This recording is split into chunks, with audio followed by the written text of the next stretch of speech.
What up, Frontline fam? It's Jay here from Jay's Reviews, and I'm back once again for another Krypton Season 1 episode review. And this time we're reviewing Krypton Season 1, Episode 6, House of Zod. Oh my Zod. This was such a good episode. What in the world?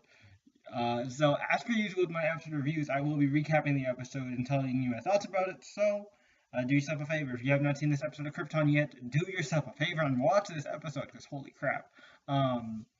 Wow. So, this episode, we get a lot of backstory on the philosophy of House Zod and kind of the methods of House Zod.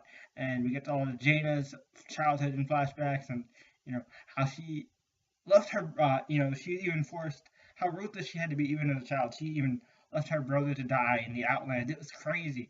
And it shows her father saying, that she's taught, like right from the get-go, you are a Zod, you kneel to no one. You have to show honor and protect Krypton at all costs. And so, when Nyssa eventually does convince Jayna to, acquiesce and say something in order to sway, Darren Vex in order to drop the charges against Lita, Jayna, this is a huge blight on her honor. She, for once in her life, does kneel to someone. And it looks like she might end up having to work for Darren Vex because of this.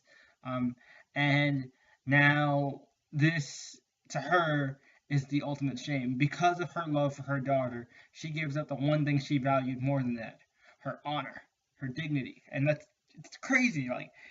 So basically, moving on to Seg, we basically have Seg meeting this kind of cult of ice worshippers, these native Kryptonians who worship the ice goddess, and apparently they have some kind of weird connection with House L, and it's they don't trust House L. They say House L brings destruction to everything, and then we have Seg. He makes it out of there somehow, and he ends up being able to communicate with Adam, get the message out there where he is. And so Adam, Lita, and a team of Centauri go out and try and rescue Seg.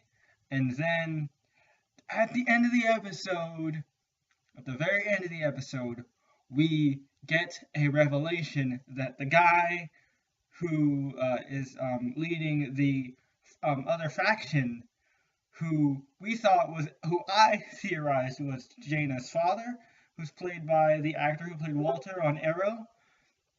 No, he's not Walter. He is not Walter. He is a Zod. But he's not just any Zod. He's the Zod, as in DC Comics General Zod. What? He says, because when she sees the necklace, it's the same necklace she's wearing with the Zod family crest on it, and she goes, "Who gave you that?" And then she goes, and the guy goes, "You did. I'm your son." And I'm just like, what? So there goes the theory of Seg possibly being General Zod's father. Although it could still be true. He could be half white. Who knows? But I think, given the information, the scenes we got here with Dev M and Lita, that Dev is probably Zod's father. Who knew? Oh wow, that's really interesting. And again, a lot of the relationship stuff again is pretty interesting as well. We see that Seg has clearly had a positive effect on Nyssa.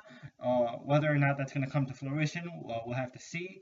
And I do really genuinely like the relationship between Dev and Lida, because it does seem like both of them really do care for each other. It's not one-sided, and Lida does realize that Seg's rankless, and their relationship might cause them a lot of trouble. So maybe this is the safer option here, and she does.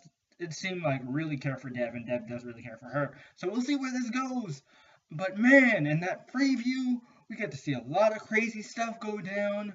We've only got 4 episodes left now, and we get the revelation of General Zod, and now Doomsday is coming into play, and we see officially that Brainiac has possessed the voice of Ral. So it's just a crap is about to hit the fan at super speed, people.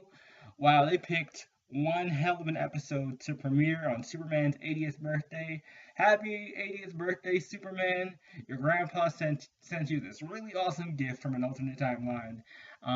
But yeah, guys, that's pretty much what I thought about this episode. This was great. Krypton continues to really surprise me at how good it is. But let me know all your thoughts and feels in the comments down below, as always. Don't forget to leave this video a like to let us know you enjoyed it. And stay tuned for the outro card so you can click the Frontline channel logo so you can subscribe to the channel and hit the notification bell so you get notified every time we upload a new video. Because Comic Frontline is your #1 source for news, reviews, and more. And also, if you like what I do here on Frontline, you'll definitely like what I do on my main channel, Mr. J's Reviews, where I cover, where I review TV shows, movies, video games, anime, manga, books, generally all things nerdy. I cover it over there.